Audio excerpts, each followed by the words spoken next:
क्रोध को आयत्त करिबार एकमात्र उपाय क्रोधर शेष परिणति कथा चिंता करंतु। डायरी एमिति एक संतक जहाँ प्रत्येक मनिषंक सुख दुख भाव और आवेगर कहानी लेखि होई रही थाए।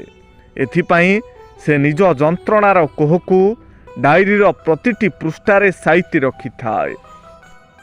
द्रुत बेगे जदि जाई पारुनाह धीरे धीरे पछे चाल, जीवन यात्रारे पछघुंचा देले निश्चय हेब कल बल।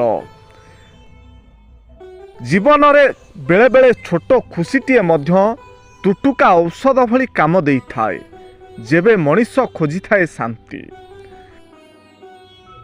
जेउ कथा हृदय रे अछि ताकू कहिबा पई साहस कर, आ जेउ कथा अन्यर हृदय रे अछि ताकू बुझिबा पई प्रयास कर।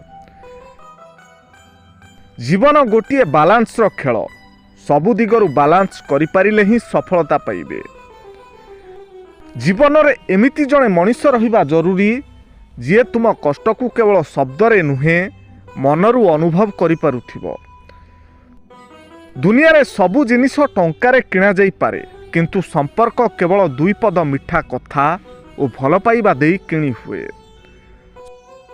समस्या जेते भी बड़ हेइथाउ ना काहींकि सर्वदा निज मन को स्थिर रखंतु, निजर कर्तव्य पालन करंतु, देखिबे समस्या आपे आपे दूरेई जीवो।